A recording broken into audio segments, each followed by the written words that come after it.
जय श्री हरि, जय श्री विष्णु। आपका हार्दिक स्वागत है भक्ति धारा वर्ल्ड चैनल पर, जहां हर कथा में छिपा है आस्था, श्रद्धा और परम शांति का संदेश। भक्तजनों, आज की यह पावन कथा कोई सामान्य कथा नहीं, बल्कि वह दिव्य संजीवनी है जिसे सुनने मात्र से आपके जीवन के सारे संकट, दुख और बाधाएं मिट जाती हैं। कहते हैं, जहाँ कथा होती है वहाँ स्वयं भगवान का वास होता है। इसलिए इस कथा को बीच में अधूरी कभी मत छोड़िए, क्योंकि इसका हर शब्द आपको भक्ति, सुख और ईश्वर की कृपा से भर देगा।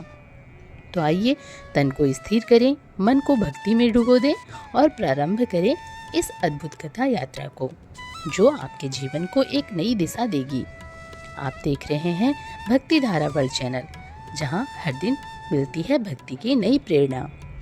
अगर आपको हमारी कथा पसंद आई तो चैनल को लाइक करें, सब्सक्राइब करें और इस दिव्य ज्ञान को दूसरों के साथ भी साझा करें। जय श्री हरि, जय श्री नारायण। अब आरंभ होती है आज की दिव्य कथा। एक छोटे से गांव में, जहां मिट्टी की खुशबू में अपनापन घुला था, वहां एक साधारण स्त्री रहती थी जिसका नाम सावित्री था। सावित्री का जीवन भले ही निर्धनता में बीत रहा था, परंतु उसके मन में असीम भक्ति का प्रकाश जलता था। उसका घर मिट्टी का छोटा सा कुटिया था। छप्पर के नीचे कुछ पुराने बर्तन और 2 गौ थी जो उसकी जीवन का आधार थी। उसका पति हरि नारायण एक सीधा साधा व्यक्ति था जो ईमानदारी से काम करता, पर भाग्य उसके साथ नहीं था। बरसों से वह रोजगार की तलाश में भटकता रहा, पर जहाँ भी गया वहाँ निराशा ही हाथ लगी। जीवन की कठिनाइयों के बावजूद सावित्री के चेहरे पर कभी मायूसी नहीं आई। वह हर सुबह सूर्योदय से पहले उठती, आंगन में झाड़ू लगाती, तुलसी को जल चढ़ाती और भगवान विष्णु के नाम का जाप करती। उसके होठों पर हमेशा ओम नमो नारायणा का मंत्र रहता। गांव की स्त्रियां जब अपने जीवन की शिकायत करती तो सावित्री उन्हें केवल एक ही बात कहती, भगवान विष्णु सबका ध्यान रखते हैं, बस मन सच्चा होना चाहिए।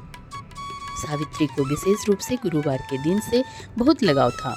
उसे लगता था कि यह दिन भगवान विष्णु का प्रिय दिन है और जो इस दिन पूरे श्रद्धा से व्रत करता है उसके जीवन से सारे संकट मिट जाते हैं। उसकी माँ ने बचपन में बताया था कि ब्रह्मा ने स्वयं कहा है, गुरुवार वह दिन है जब सच्चा मनुष्य अपने कर्मों से अपना भाग्य बदल सकता है। शायद यही कारण था कि बचपन से ही सावित्री को इस दिन पीले वस्त्र पहनना, हल्दी का तिलक लगाना और केले के वृक्ष की पूजा करना बहुत अच्छा लगता था। शादी के बाद भी उसने यह परंपरा कभी नहीं छोड़ी। समय बीतता गया, पर जीवन की कठिनाइयाँ बढ़ती रहीं। घर में अन्न का अभाव तथा पति के पास कोई अस्थायी काम नहीं था और दिन प्रतिदिन जीवन संघर्षमय होता जा रहा था। कई बार तो सावित्री को रात में बिना भोजन के ही सोना पड़ता था, पर उसके विश्वास का दीपक कभी नहीं बुझा। वह कहती, जिस दिन भगवान की कृपा होगी उसी दिन हमारे जीवन में सुख की किरणें आएंगी। उसका पति कभी कभी उसे देख कहता, तो हर गुरुवार उपवास करती है, पूजा करती है, मगर क्या भगवान को हमारी हालात नहीं दिखाई देती? तब सावित्री मुस्कुरा देती और कहती, भगवान सब देखते हैं हरि नारायण, लेकिन वे तभी देते हैं जब हमारी परीक्षा पूरी हो जाती है। गुरुवार का व्रत कोई साधारण व्रत नहीं है, यह तो विश्वास का व्रत है। एक दिन गांव में बहुत बड़ा सूखा पड़ा। खेतों में पानी नहीं, कुएं सूख गए और लोग परेशान हो गए।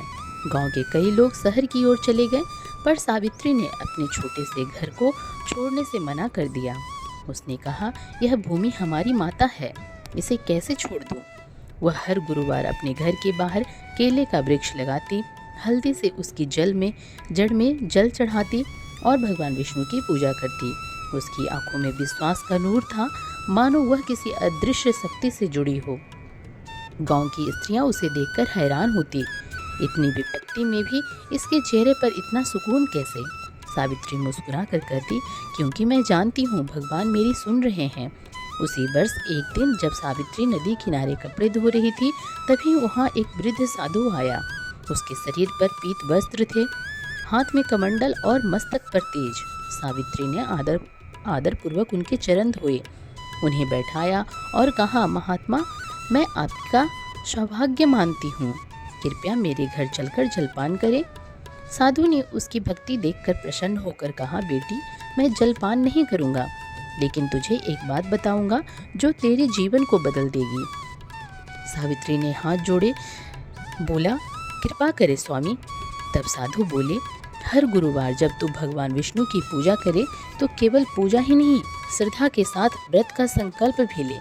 पीले वस्त्र धारण कर हल्दी का तिलक लगाकर केले के वृक्ष की जड़ में जल चढ़ा और भगवान से कह कि विष्णु, मेरे जीवन की डोर आपके हाथों में है।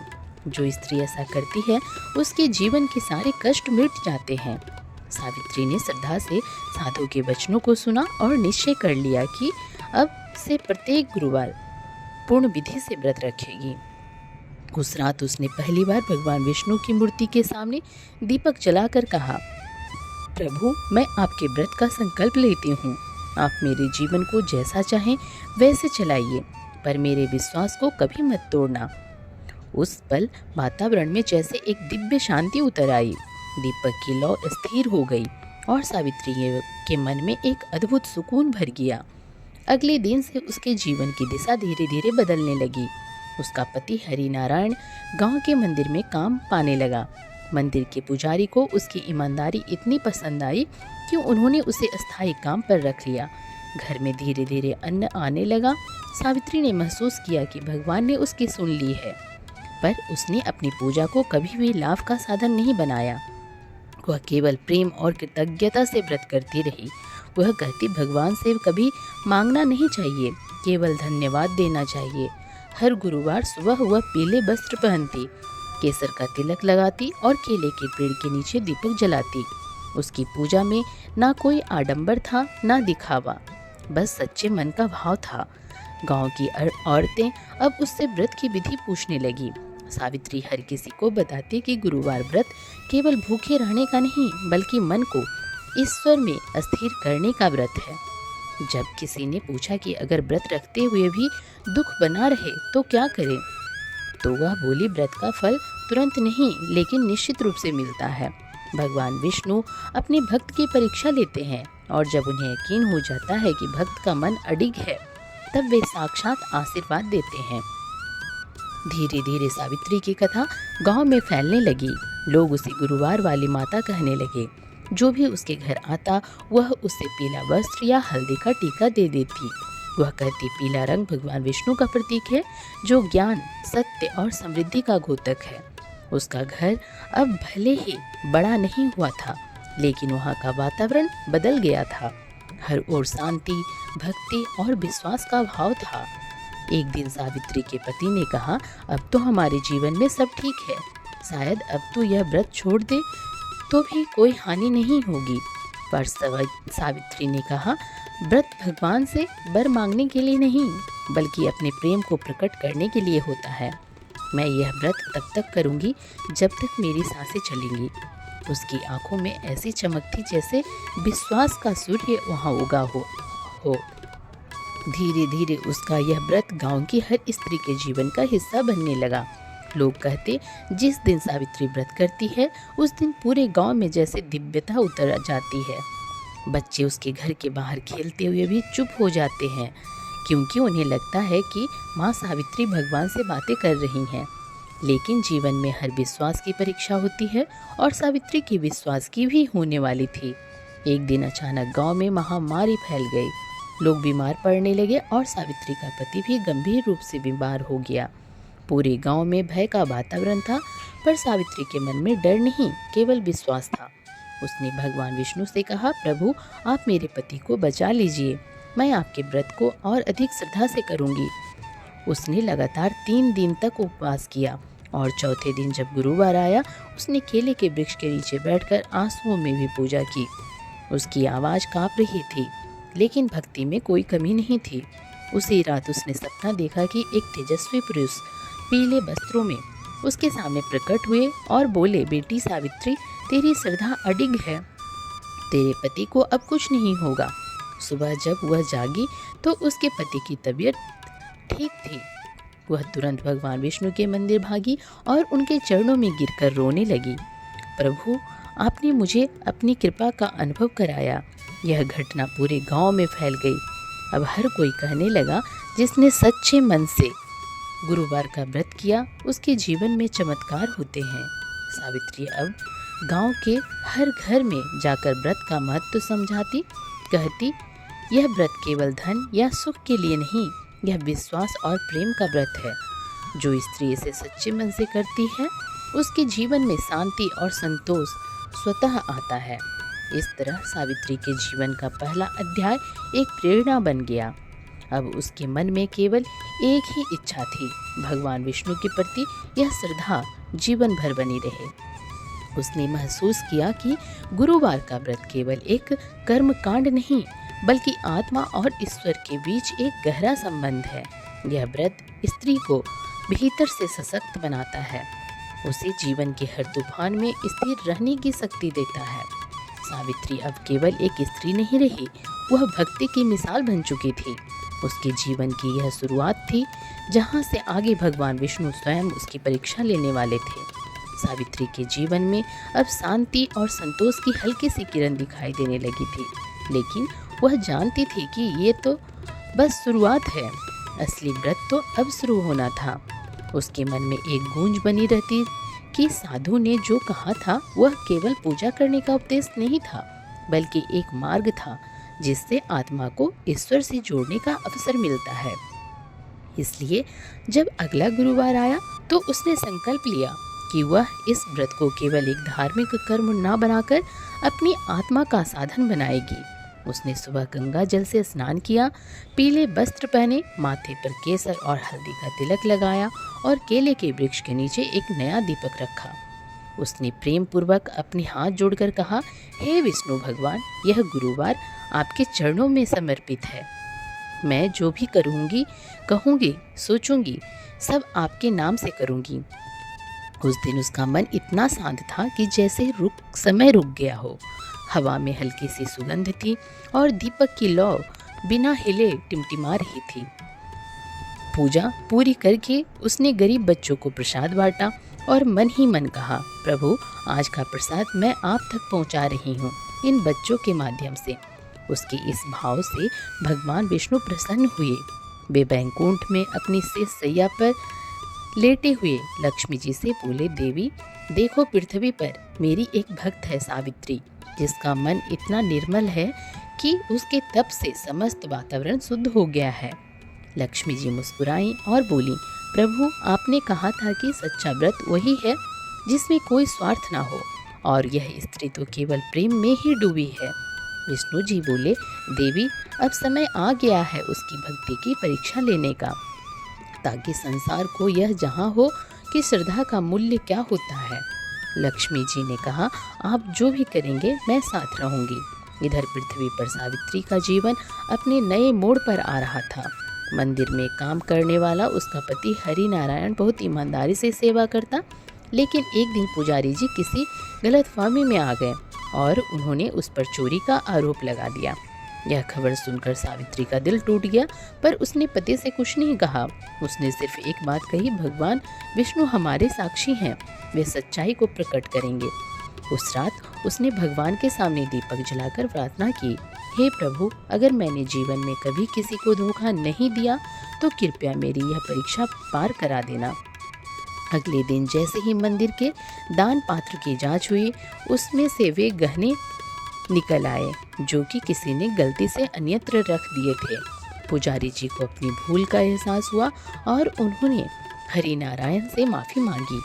उस समय सावित्री मंदिर के आंगन में बैठी थी। उसकी आंखों से आंसू बह रहे थे, पर वह मुस्कुरा रही थी क्योंकि उसे विश्वास था कि भगवान विष्णु ने फिर एक बार उसकी लाज रख ली।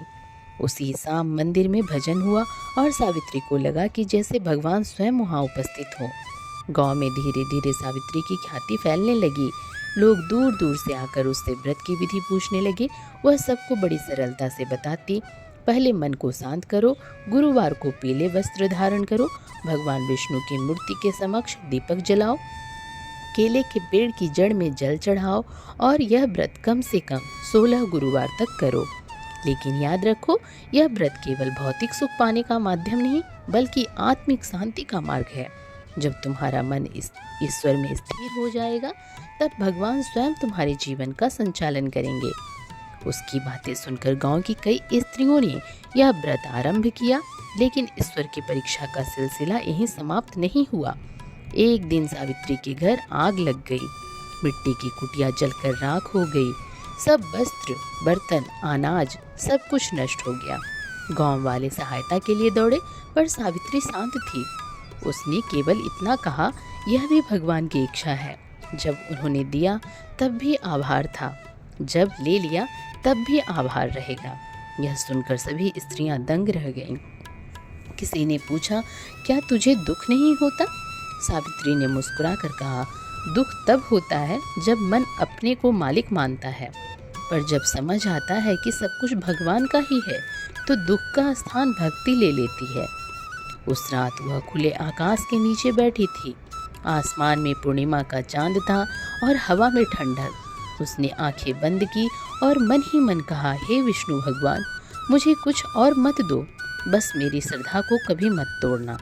और तभी उसे लगा जैसे किसी ने उसके कंधे पर हाथ रखा हो। उसने आंखें खोली, पर वहाँ कोई नहीं था। उसके भीतर एक असीम शांति उतर आई।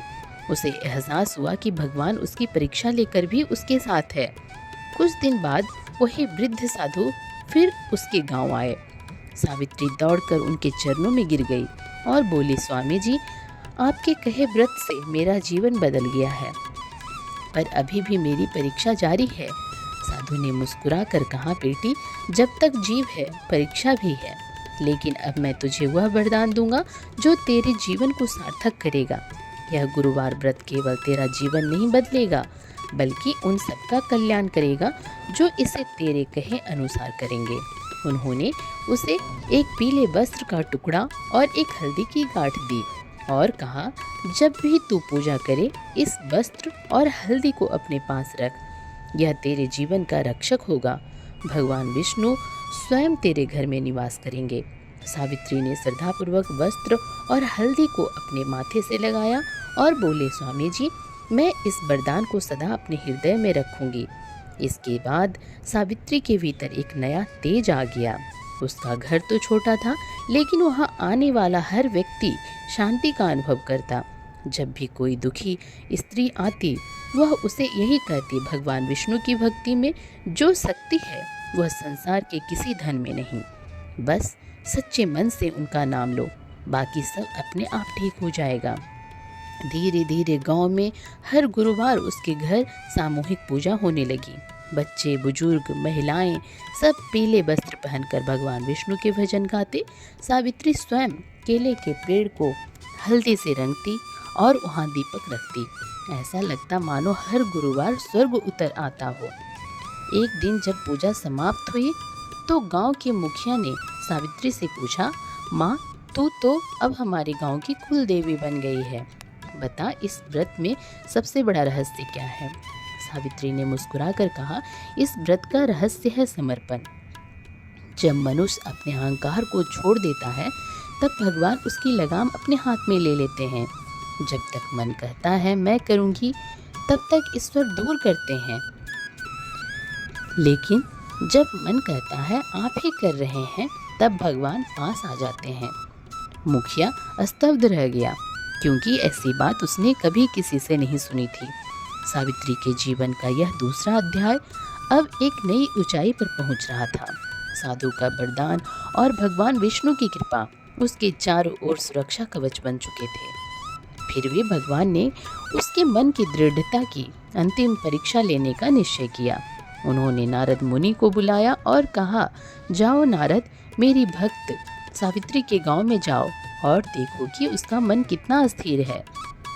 नारद मुनि पृथ्वी पर उतरे और साधारण ब्राह्मण के वेश में उसके दरवाजे पर पहुंचे। सावित्री ने तुरंत उन्हें प्रणाम किया और पूछा, महात्मा, आप कहाँ से आए हैं? नारद जी ने कहा, मैं राहगीर हूँ, भूखा प्यासा हूँ। सावित्री ने बिना सोचे समझे उन्हें अपने घर में बुलाया, जल पिलाया और प्रसाद परोसा। जब नारद जी ने देखा कि घर में भोजन बहुत कम है, तो बोले, बेटी तो इतना कम अन्न भी मुझे दे रही है। सावित्री ने विनम्रता से कहा, महात्मा जी, यह अन्न मेरा नहीं भगवान का है। जब उनका है तो किसी के साथ बांटने में हिचक कैसी? नारद मुनि उसकी भक्ति देखकर विस्मित हो गए। उन्होंने आकाश की ओर देखा और बोले, नारायण, आपकी भक्त तो आपकी अपेक्षाओं से भी अधिक पवित्र है। उसी रात सावित्री को स्वप्न में भगवान विष्णु का दर्शन हुआ। उन्होंने कहा, बेटी, तेरा मन अब निर्विकार हो गया है। तुझे अब वरदान देता हूँ कि जब तक सूर्य और चंद्रमा रहेंगे तेरे घर में लक्ष्मी का वास रहेगा, और जो भी तेरे बताए अनुसार गुरुवार का व्रत करेगा उसे कभी दरिद्रता नहीं सताएगी। सावित्री ने आंसू भरी आंखों से कहा, प्रभु, मैं धन नहीं चाहती, बस यह चाहती हूँ कि मेरी भक्ति सदा बनी रहे। भगवान जी मुस्कुराए और बोले, तेरा यह वरदान भी पूर्ण होगा। सुबह जब वह जागी तो उसके आंगन में केले का पेड़ पहले से अधिक हरा भरा दिखाई दिया। उसकी शाखाओं में पीले फूल खिले थे और हवा में हल्दी की सुगंध फैली हुई थी। उसे लगा जैसे स्वयं भगवान ने उसके घर को आशीर्वाद दिया हो। उस दिन से उसने अपने व्रत को और भी गंभीरता से निभाना शुरू किया। अब वह केवल अपने लिए नहीं, पूरे गांव के कल्याण के लिए व्रत करने लगी। इस प्रकार साधु का वरदान उसके जीवन का सबसे बड़ा आधार बन गया। उसने समझ लिया था कि सच्ची भक्ति का अर्थ केवल पूजा या उपवास नहीं, बल्कि हर परिस्थिति में ईश्वर के प्रति समर्पण है। सावित्री अब केवल एक भक्त नहीं, बल्कि दूसरों के लिए प्रेरणा बन चुकी थी। उसके व्रत से जो प्रकाश निकला वह धीरे धीरे गांव की सीमाओं को पार कर अन्य गांव तक पहुंच गया। लोग कहते, जहाँ सावित्री रहती है वहाँ भगवान विष्णु स्वयं विचरण करते हैं। अब ईश्वर उसकी भक्ति की अंतिम परीक्षा की तैयारी में थे, क्योंकि हर महान आत्मा को संसार के सामने उदाहरण बनकर दिखाना होता है कि भक्ति कैसी होती है। और यही वह बिंदु था जहाँ से सावित्री के जीवन का तीसरा अध्याय आरंभ होने वाला था, जहाँ भगवान विष्णु स्वयं मानव रूप लेकर उसकी परीक्षा लेने वाले थे। समय का चक्र धीरे धीरे घूमता गया। सावित्री के जीवन में हर गुरुवार नई आशा लेकर आता रहा। परंतु भगवान जब किसी की परीक्षा लेना चाहते हैं तो वह अपने भक्त को पहले भीतर से परखते हैं।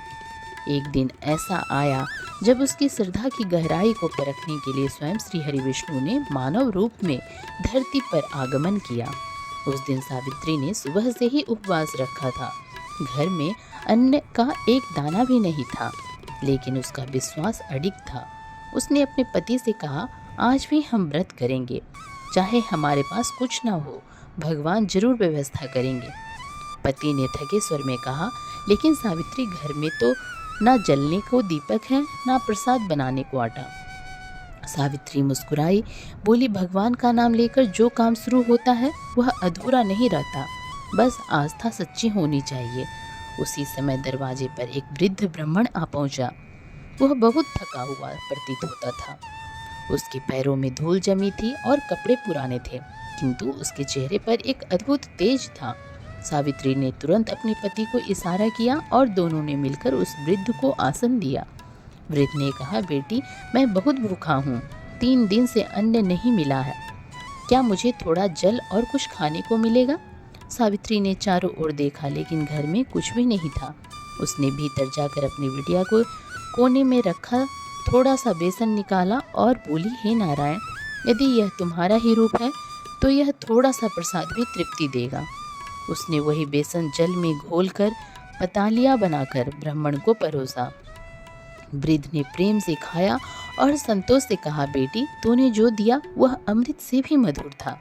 फिर उसने कहा, मैं तुझसे प्रसन्न हूँ, जो चाहे वर मांग लो।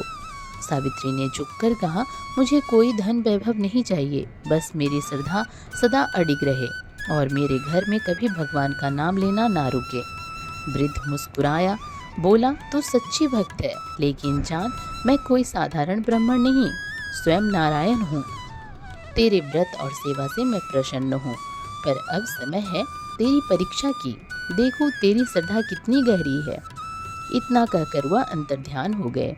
सावित्री स्तब्ध रह गई, पर उसका मन डरा नहीं। अगले दिन जैसे ही सूर्य उदय हुआ, गांव में भयानक आंधी आई। उनके घर की कुटिया का एक हिस्सा टूट गया, खेत में लगी फसल नष्ट हो गई और पति का छोटा सा काम भी रुक गया। लोगों ने कहा, लगता है तुम्हारा व्रत व्यर्थ गया।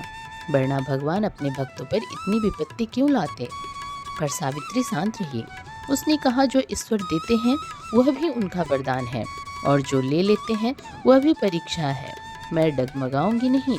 वह हर गुरुवार सुबह नहाकर आंगन में दीप जलाकर पीले वस्त्र धारण करती और केले के वृक्ष के नीचे भगवान विष्णु की पूजा करती। उसकी आंखों में आंसू होते, पर उन आंसुओं में शिकायत नहीं, समर्पण झलकता था। धीरे धीरे गांव की औरतें उसने जुड़ने लगी। वे कहती, तेरी भक्ति में कुछ तो बात है, जो विपत्ति में भी तो मुस्कुराती है। सावित्री ने कहा, जब मन में ईश्वर का वास हो तो दुख भी भक्ति का गीत बन जाता है। कई महीने बीत गए, परंतु विष्णु जी की परीक्षा समाप्त नहीं हुई थी। एक दिन उसका पति अचानक बीमार पड़ गया। शरीर जलने लगा, कोई औषधि काम नहीं कर रही थी। सावित्री दिन रात उसके पास बैठकर भगवान विष्णु का नाम जपती रही। उसने ना पानी पिया ना अन्न लिया, केवल विष्णु सहस्त्रनाम का पाठ करती रही। रात के तीसरे पहर जब पति की सांसें धीमी पड़ने लगी, तब सावित्री ने हाथ जोड़कर कहा, प्रभु, यदि मेरी भक्ति में सच्चाई है तो मेरे पति की रक्षा कर लो। मैं आपका नाम नहीं छोड़ूंगी, चाहे जीवन रहे या ना रहे। उसी समय कमरे में एक तेज प्रकाश फैला और विष्णु भगवान का स्वर सुनाई दिया। सावित्री, यह तुम्हारी अंतिम परीक्षा थी। तूने अपने स्वार्थ के लिए नहीं, अपने प्रेम के लिए मुझे पुकारा। क्षण भर में उसका पति उठ बैठा, जैसे गहरी नींद से जागा हो। उसकी बीमारी उसी पल गायब हो गई। सावित्री की आंखों में आंसू बह निकले। वह बोली, प्रभु, मैं तो केवल आपकी दासी हूँ।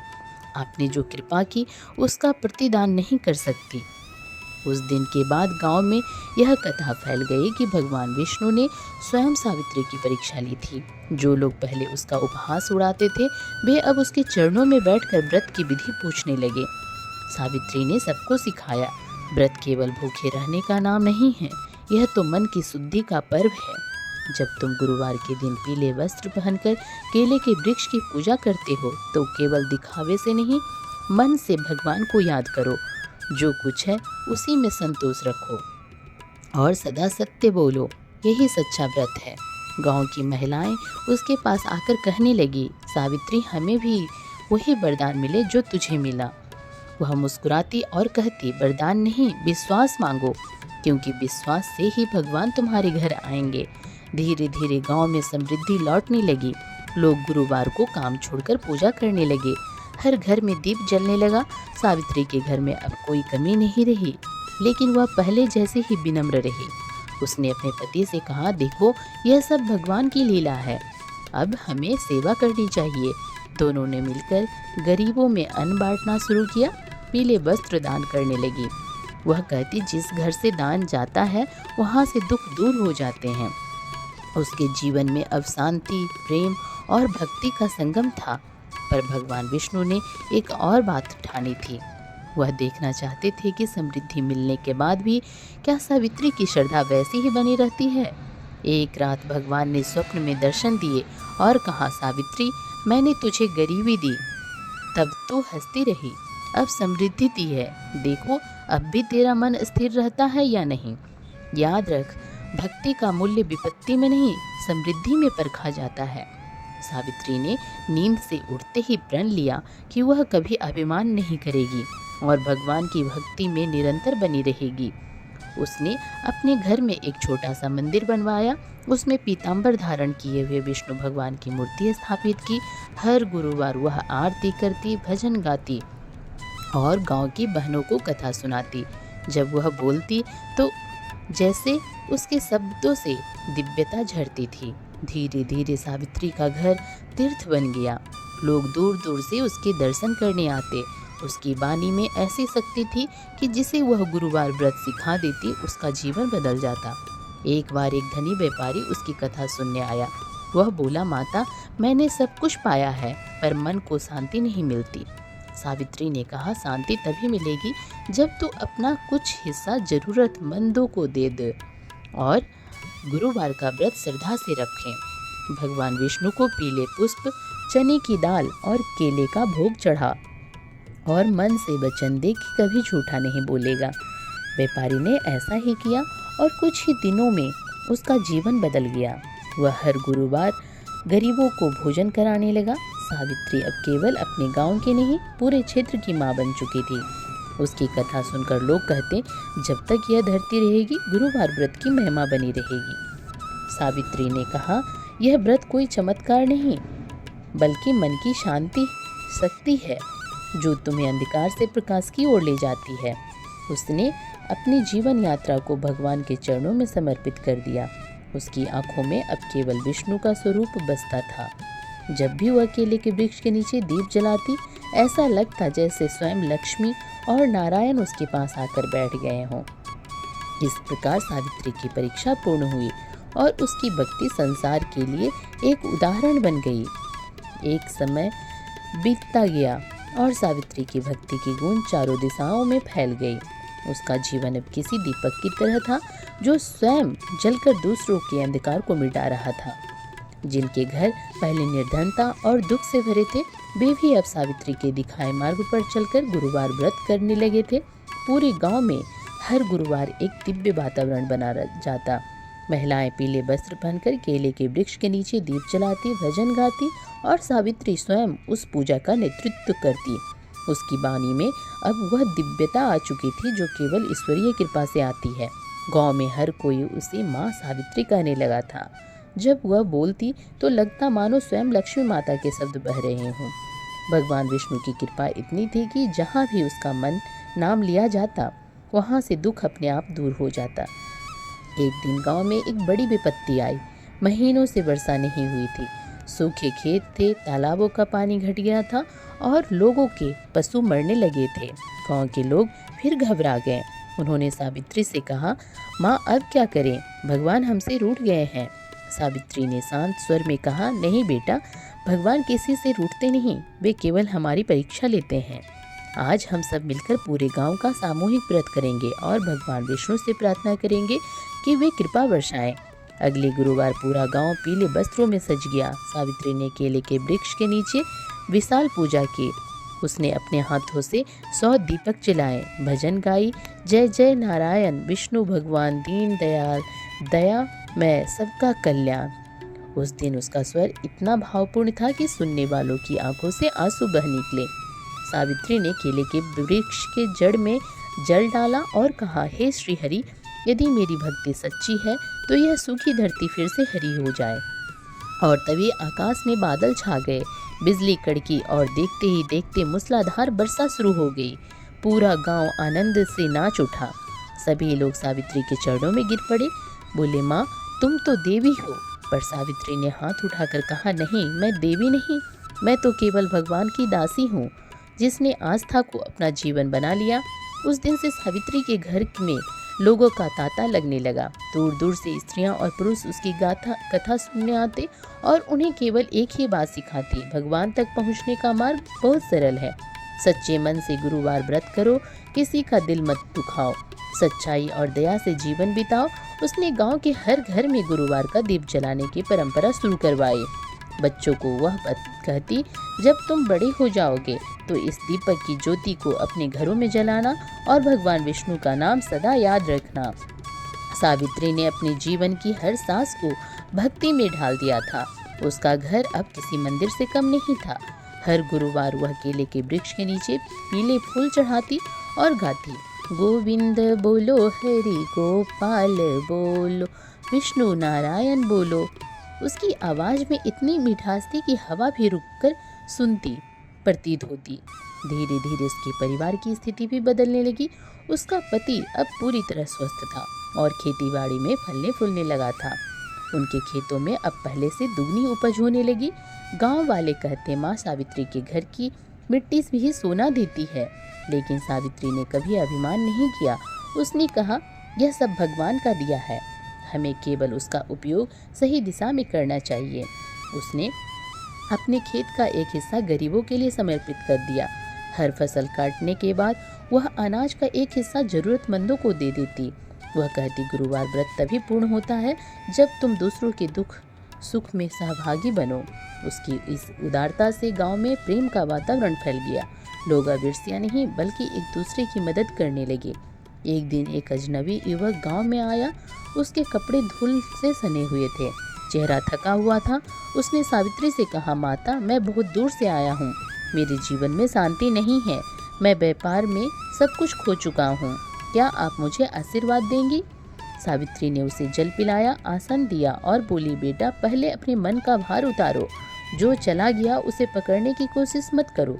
जीवन में सबसे बड़ा धन विश्वास है, और विश्वास वही पा सकता है जो भगवान पर भरोसा रखे। गुरुवार को उपवास करो, पीले वस्त्र धारण करो और सच्चे मन से विष्णु भगवान की आराधना करो, फिर देखो तुम्हारा जीवन कैसे बदलता है।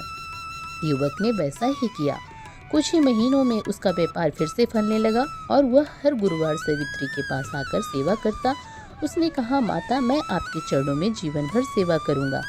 सावित्री मुस्कुराई और बोली, मेरे चरणों में नहीं, भगवान के चरणों में रहो।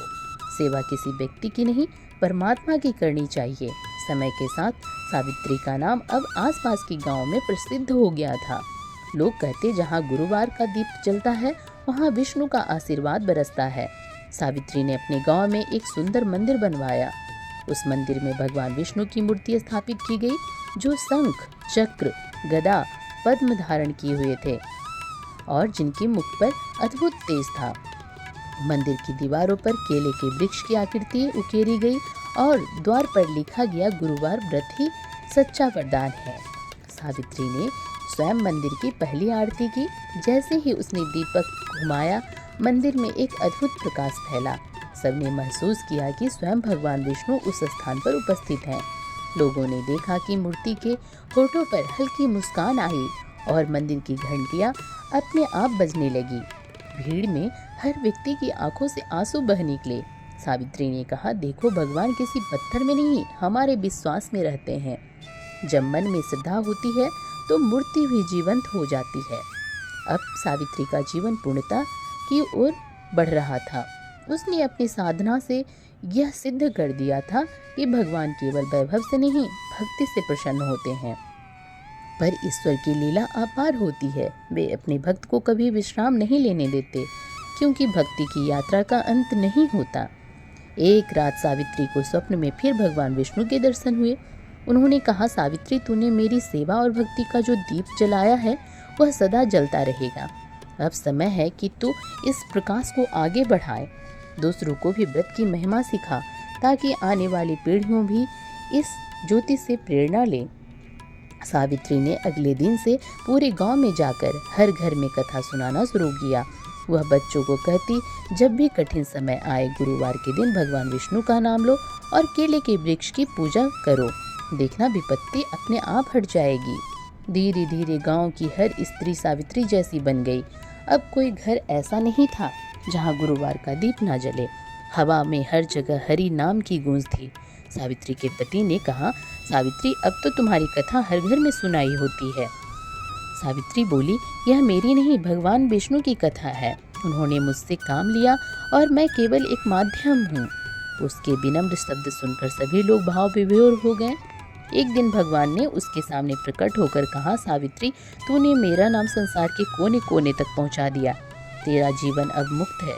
तूने जो दीप जलाया है अब वह युगों तक बुझने वाला नहीं। तेरा नाम हर उस व्यक्ति के घर में लिया जाएगा जो श्रद्धा से गुरुवार का व्रत करेगा। सावित्री ने आंसू भरे नेत्रों से कहा, प्रभु, मुझे बस यही वरदान दे कि जब तक धरती पर एक भी जीव भगवान विष्णु का नाम लेता रहे, तब तक यह कथा लोगों को भक्ति और आस्था की राह दिखाती रहे। भगवान मुस्कुराए और बोले, तथास्तु। उस दिन गांव में चारों ओर एक अद्भुत सुगंध फैल गई। केले के वृक्षों पर नए पत्ते फूटे, मंदिर की घंटियां बिना किसी के छुए बजने लगी और आसमान से पुष्प वर्षा होने लगी। लोगों ने कहा, देखो, भगवान विष्णु फिर प्रकट हुए हैं। सावित्री ने दोनों हाथ जोड़कर प्रार्थना की, हे प्रभु, मेरी यह धरती सदा हरि नाम से डूबी रहे। उसकी यह प्रार्थना आकाश में गूंज उठी और उस दिन से गुरुवार व्रत की यह कथा लोक में अमर हो गई। अब सावित्री का जीवन स्वर्ण युग में प्रवेश कर चुका था। उसके गांव में कभी कोई भूखा नहीं सोता था, कोई झूठ नहीं बोलता था और हर घर में भक्ति का दीप चलता था। उसने अपने जीवन भगवान विष्णु के नाम कर दिया था। धीरे धीरे वह स्वयं ईश्वरीय ज्योति में लीन हो गई। पर उसके जाने के बाद भी उसकी उपस्थिति हर गुरुवार उस मंदिर में अनुभव की जाती। जब कोई श्रद्धा से केले के वृक्ष के नीचे दीप जलाता तो हवा में सावित्री की धीमी धीमी आवाज़ सुनाई देती, श्रद्धा रखो सब ठीक होगा। इस प्रकार भगवान विष्णु की कृपा से सावित्री का जीवन दिव्यता का प्रतीक बन गया। उसकी भक्ति ने यह सिद्ध कर दिया कि जब आस्था सच्ची होती है तो भगवान स्वयं भक्त के घर में विराजमान हो जाते हैं। यह केवल सावित्री की ही नहीं, हर उस भक्त की कथा है जो ईश्वर पर विश्वास रखता है। सावित्री की भक्ति का यह प्रकाश आज भी संसार को प्रकाशित कर रहा है और हर गुरुवार को जब कोई महिला पीले वस्त्र पहनकर केले के वृक्ष के नीचे दीप जलाती है तो ऐसा लगता है जैसे सावित्री की आत्मा मुस्कुरा कर कह रही है, हे प्रभु, मेरे भक्तों पर अपनी कृपा सदा बनाए रखना। अब जीवन का हर अध्याय अपनी प्रकाष्ठा पर पहुंचता है, तब वह केवल एक कहानी नहीं रह जाता, वह युगों के लिए एक प्रेरणा बन जाता है। सावित्री की जीवन यात्रा भी अब उसी मुकाम पर पहुंच चुकी थी जहां मनुष्य का अस्तित्व ईश्वर में विलीन हो जाता है। समय बीतते बीतते गांव इतना बदल गया था कि जहां पहले गरीबी, कलह और निराशा थी, वहां अब केवल भक्ति, प्रेम और समृद्धि का प्रवाह था। हर गुरुवार सूर्योदय से पहले ही पूरा गांव पीले वस्त्रों से रंग जाता। स्त्रियां सिर पर कलश लेकर केले के वृक्ष के नीचे दीप जलाती, बच्चे फूल बटोरते और वृद्धजन विष्णु सहस्त्र नाम का पाठ करते। मंदिर से आरती की आवाज़ गूंजती तो लगता जैसे स्वयं वैकुंठ के द्वार खुल गए हों और उस भक्ति से भरे वातावरण के केंद्र में होती थी माँ सावित्री, जिनका चेहरा अब तेज से अलौकित था। उम्र भले बढ़ जा रही थी पर उनके चेहरे पर वही दिव्य शांति और वही मातृत्व की आभा थी जो किसी तपस्विनी में होती है। अब वह रोज मंदिर के सामने बैठती और गांव वालों को कथा सुनाती, कहती, बेटियां, व्रत केवल भूखे रहने से नहीं होता है, यह तो आत्मा की साधना है। जब तुम सच्चे मन से गुरुवार का उपवास करती हो, जब तुम्हारा मन सच्चाई, दया और सेवा में स्थिर रहता है, तभी भगवान विष्णु प्रसन्न होते हैं। पीला रंग केवल वस्त्र का नहीं, हृदय का भी होना चाहिए। जब हृदय में करुणा और विश्वास हो तभी जीवन में शांति आती है। उसकी वाणी सुनकर लोगों की आंखें भर जाती। महिलाएं कहती, माँ, तुम्हारे शब्द जैसे भगवान की वाणी है। सावित्री मुस्कुराती और कहती, नहीं बेटा, मैं तो वही कहती हूँ जो मेरे प्रभु विष्णु ने मुझे कहलवाया है, मैं तो केवल उसका माध्यम हूँ। धीरे धीरे सावित्री का शरीर अब कमजोर पड़ने लगा था, पर उसकी आत्मा पहले से भी ज़्यादा शक्तिशाली हो गई थी। वह अब भोर के समय मंदिर के सामने बैठती, आंखें बंद करती और विष्णु भगवान के नाम का जाप करती। ओम नमो नारायणाय, ओम नमो भगवते वासुदेवाय। जब वह जप करती तो आसपास का वातावरण इतना शांत हो जाता कि लोग कहते, ऐसा लगता है जैसे समय भी रुक गया हो। बच्चे उनके पास बैठकर वही नाम जपते और महिलाएं उसकी सेवा में आनंद पाती। सावित्री ने अपने जीवन के अंतिम दिनों में यही प्रण लिया था कि वह अपनी आखिरी सांस तक दूसरों को भगवान का नाम सिखाती रहेगी। एक दिन भक्ति की इस अखंड धारा के बीच उन्होंने सबको इकट्ठा किया और कहा, आज मैं तुम सबको एक बात सिखाना चाहती हूँ जो मेरे जीवन का सार है। जब जब जीवन में अंधकार हो, जब भी तुम निराशा हो जाओ, तब गुरुवार का दीपक जलाना। वह दीपक केवल तेल से नहीं, तुम्हारे विश्वास से जलता है। जब यह दीप जलता है तो भगवान विष्णु तुम्हारे घर में स्वयं आते हैं। धन की कमी, बीमारी, झगड़ा सब मिट जाता है। लेकिन याद रखना, व्रत के साथ साथ सच्चा जीवन जीना भी उतना ही जरूरी है। कभी झूठ मत बोलना, कभी किसी को धोखा मत देना और कभी भूखे को थाली हाथ मत लौटाना। यही असली पूजा है। उसकी यह बातें सुनकर सब लोग मौन हो गए। बस वह बोलते बोलते इतनी शांत हो गई जैसे किसी अन्य लोक से संवाद कर रही हो।